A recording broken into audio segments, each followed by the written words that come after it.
Hello friends, good evening. This is Zilima. Hope you all fine and welcome to our channel DreamX. So yesterday we have discussed about some sleeping disorders like insomnia, sleep apnea, and I have used a term somnambulism, and today we'll be discussing about that term. So what is somnambulism? Somnambulism is itself a sleeping disorder. इसमें क्या होता है कि एक इंसान अनिवार्यली कुछ भी कर सकता है जब वो रैम स्टेज में होता है अपने स्लीप का। तो रैम स्टेज क्या है इसके बारे में हम इसी वीडियो में देखेंगे, तो जानने के लिए एंड तक वीडियो ज़रूर देखिएगा। तो देखिए स्लीपिंग डिज़ॉर्डर में एक्चुअली में क्या होता है, इसमें बहुत सारे मूवमेंट मतलब उथल पुथल मच जाते हैं ब्रेन में। जैसे कि नाइट टाइम में एक इंसान जो सफ़र कर रहा है इस डिजीज़ से, वो उठकर कहीं भी चला जा सकता है, अपना आइज़ ओपन कर सकता है, वो काफ़ी सारे मूवमेंट्स कर सकता है और इवन किसी का मर्डर भी कर सकता है। हमने काफ़ी सारे फिल्मों में भी देखा हुआ है, ऐसा होता है रियल लाइफ में भी।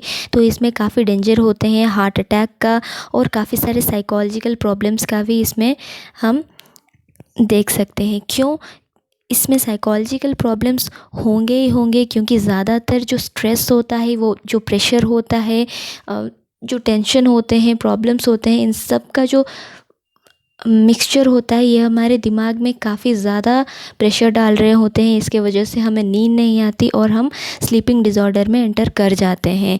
और भी बहुत सारे ऐसे रीज़न्स हो सकते हैं, जैसे कि फ्रिक्वेंटली मोबाइल फ़ोन यूज़ करना जिसके रेडिएशंस हमारे लिए काफ़ी ख़राब हो सकते हैं, या फिर फैमिली में डिस्कॉर्ड होना, एनवायरनमेंट अच्छा नहीं होना, कोई डिज़ीज़ होना, ये सब सारे ही कॉजेज़ हो सकते हैं हमारे स्लीपिंग डिज़ॉर्डर्स के। तो अब चलते हैं डेफिनेशन के तरफ। तो हम इसे डिफ़ाइन कैसे कर सकते हैं? हम इसे बोल सकते हैं कि ये एक सीरीज़ है कम्प्लेक्स बिहेवियर्स का। कब? जब हम स्लो वेव स्लीप में होते हैं, यानी कि रैम स्टेज में होते हैं अपने स्लीप का। रैम स्टेज मतलब रैपिड आई मूवमेंट वाले स्टेज में होते हैं हम। तो इसमें क्या हो जाता है, हमारा जो ब्रेन है वो रैम स्टेज में जब एंटर कर लेता है तो उसमें हम देखते हैं कि हमारा रैपिड आई मूवमेंट होता है। जैसे कि हम सभी ने देखा होगा हॉरर मूवीज़ में या फिर किसी भी सीरियल में हो, जब एक इंसान ड्रीम देख रहा होता है उसका आई मूवमेंट काफ़ी ज़्यादा होता है। तो यही होता है हमारे रेम स्टेज में, जिसमें हम ड्रीम करते हैं। ठीक है, तो जब रेम स्टेज में होता है इंसान, तभी ये रेम स्टेज और थर्ड स्टेज के अंदर जब होता है तब हम देखते हैं स्लीप वर्किंग। तो इसका डेफिनेशन क्या हो सकता है? एक कम्प्लेक्स बिहेवियर जो कि हम देखते हैं किसमें? अपनी रैम स्टेज में, यानी कि स्लो वेव स्लीप में, जो हम इसी वीडियो में फर्दर देखने वाले हैं। नेक्स्ट देखते हैं इसके सिम्टम्स। तो इसके सिम्टम्स क्या हो सकते हैं? जैसे कि हमने पहले ही कहा कि इंसान कहीं भी जा सकता है, अपने बेडरूम से उठकर वो किसी और रूम तक जा सकता है, एक कार भी वो ड्राइव कर सकता है जो कि काफ़ी हार्मफुल हो सकता है, वो खाना खा सकता है, रीडिंग कर सकता है, या फिर ड्रेस्ड अप हो सकता है, बिल्कुल काफ़ी अपने जो रूटीन है डे टू डे लाइफ का वो उसे परफॉर्म कर सकता है, और वो भी अनअवेयरली वो सब करता है। जब वो मॉर्निंग में उठता है तो उसे कुछ भी याद नहीं रहता, जब हम उसे कुछ भी पूछते हैं वो कोई रिस्पॉन्स भी नहीं देता है जब वो स्लीप वर्किंग के स्टेज में होता है। तो अब रिस्की एक्टिविटीज़ क्या हो सकते हैं? देखिए, जो रूटीन एक्टिविटीज़ है जैसे कि मैंने अभी कहा, वो सब तो वो कर ही सकते हैं। ड्राइव मतलब कार भी ड्राइव वो कर सकते हैं उस टाइम पे अनअवेयरली। मतलब काफ़ी सोचने की बात है कि अनअवेयरली एक इंसान कार भी ड्राइव कर सकता है इस स्टेज में, तो कितना डेंजरस हो सकता है ये बात। सही है। तो इसमें सेक्सुअल एक्टिविटीज़ भी वो कर सकता है। जैसे कि एक रिपोर्ट आया था, यूएस का रिपोर्ट, तो उसमें उन्होंने पब्लिश किया था कि एक जो लेडी थी उसने क्या किया था कि सेवरल फिज़िकल रिलेशनशिप्स रखे थे काफ़ी लोगों के साथ जब वो स्लीप वर्किंग में थी।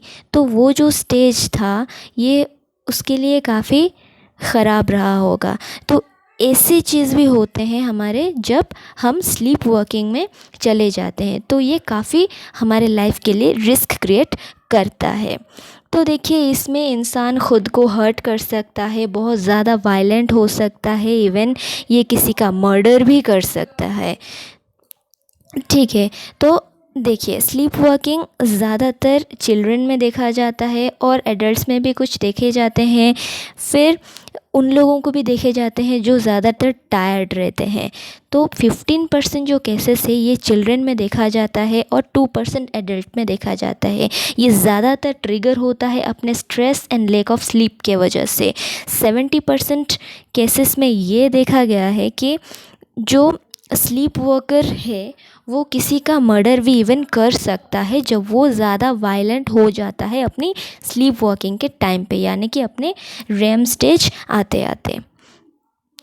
तो इसके कॉजेज़ क्या हो सकते हैं, जैसे कि मैंने कहा ही है कि जो स्ट्रेस है ये बिल्कुल अपना कॉज हो सकता है। जो प्रेशर हमारे दिमाग में आ रहा है वो चाहे स्टडीज़ का प्रेशर हो या फिर पेरेंटल प्रेशर हो, कोई जॉब का टेंशन हो या फिर एनवायरनमेंट का कोई प्रॉब्लम हो, या फिर कोई ऐसे भी बोल सकते हैं कि हम किसी के विक्टिम हैं, किसी क्राइम के विक्टिम बन रहे हैं, या फिर कोई हमें टॉर्चर कर रहा है। इन सब से जो काफ़ी ज़्यादा हमें स्ट्रेस पहुंचता है। तो स्लीप डिप्रीवेशन, जैसे कि हमें पता ही है कितना आवर हमें सोना चाहिए, तो टीन वाले एज में हमें 8 to 10 आवर्स तक का नींद चाहिए होता है। तो ये सब हमें दिमाग में रखना चाहिए। कुछ ज़्यादा ट्रैवल हो जाए, स्लीप में थोड़ा कम हो जाए, तो ये सब हमें देखने को मिलते हैं जब हम एंटर कर जाते हैं स्लीपिंग डिसऑर्डर्स में।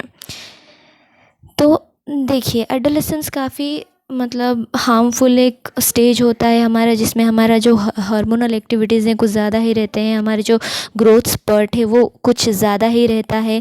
तो इसका हमारे दिमाग पर काफ़ी ज़्यादा असर होता है, और जो हमारे सेकेंडरी सेक्सुअल कैरेक्टर्स हैं वो भी उभर कर आते हैं। मैच्योरेशन हमारा तभी स्टार्ट होता है, तो ये काफ़ी स्ट्रेसफुल मोमेंट होता है एक हमारे लाइफ का।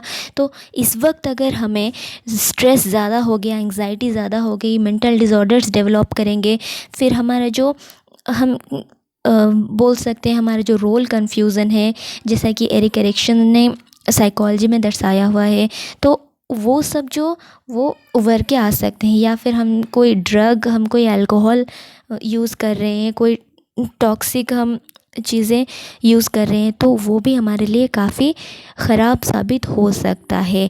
एनवायरनमेंट अगर अच्छा ना हो तो वो भी एक फैक्टर बन सकता है हमारा स्लीपिंग डिसऑर्डर में एंटर करने का। तो देखिए, रिस्क फैक्टर्स कैसे होते हैं, ये जनरली जेनेटिक्स है। जेनेटिक्स मतलब कि हेरिडिटी। तो ये क्या होता है, हमारे जो पेरेंट हैं उनमें से इनहेरिट कर जाता है ऑफस्प्रिंग्स को। जनरली ये देखा गया है कि जो हमारे पेरेंट्स हैं अगर उन्हें हैं ये डिज़ीज़, तो उनके ऑफस्प्रिंग्स को भी ये हो सकते हैं। तो जनरली ये देखने को चिल्ड्रन में ज़्यादा मिलते हैं एडल्ट के हिसाब से, बट एडल्ट में ही ये थोड़ा ज़्यादा ग्रो कर रहा है नाउअडेज़। क्योंकि आज के टाइम पर बहुत कम टाइम मिलता है लोगों को सोने के लिए, काफ़ी ज़्यादा वर्कलोड होता है, और मोबाइल फ़ोन्स, इंटरनेट का काफ़ी यूज़ रहता है, काफ़ी एडिक्शंस रहते हैं। एडिक्शन को भी हम यहाँ पे रिलेट कर सकते हैं। जो एडिक्शंस है वो सब भी हमारे स्लीप डिसऑर्डर्स के लिए मतलब काफ़ी कंट्रीब्यूट करते हैं। तो ये सब रिस्क फैक्टर्स हो सकते हैं। तो अब आ जाते हैं हम अपने स्लीप साइकिल पर। देखिए, स्लीप साइकिल में हम ये 5 स्टेजेस देखते हैं। एक रहा स्टेज 1, स्टेज 2, स्टेज 3, स्टेज 4। तो स्टेज 1 में हम देखते हैं, हमें थोड़ा आप सभी ने एक्सपीरियंस किया होगा, जब हम सोते हैं पहले एक थोड़ा सा लाइट स्लीप होता है, जिसमें हमें काफ़ी सारे मूवमेंट्स सब पता चल रहे होते हैं कि आसपास क्या हो रहा होता है। नेक्स्ट क्या हो जाता है, हमारा जो बॉडी टेम्परेचर है वो कम हो जाता है, फिर हमारा हार्ट बीट भी थोड़ा कम हो जाता है, और हम थर्ड एंड फोर्थ स्टेज के बीच में आ जाते हैं बिल्कुल डीप स्लीप में, और वहाँ पे हमारे टिश्यूज़ मसल्स रिपेयर होते हैं। फिर हम आ जाते हैं किसमें, अपने REM यानी कि रैपिड आई मूवमेंट में, जिसमें हमारा स्टार्ट होता है ड्रीम देखना। तो ड्रीम कैसे बनता है, अब देख लीजिए। ड्रीम में हम क्या देखते हैं, जनरली हम यही सब देखते हैं जो हम अपने डे टू डे लाइफ में देख रहे होते हैं या फिर सोच रहे होते हैं, इमेजिन कर रहे होते हैं। तो वही सब चीज़ें हम अपनी ड्रीम में देखते हैं, कभी कभी कुछ ज़्यादा ही देख लेते हैं, है ना। तो रैम स्टेज में क्या हो जाता है, हमारे जो बॉडी वो पैरालाइज्ड हो जाता है और ड्रीम्स देखना हम शुरू करते हैं। तो ये देखिए, एक एलेबरेटेड है ये थोड़ा। तो देखिए, हमारा जो स्टेज 1 है वो हमारा 5 to 10 मिनट्स तक का होता है।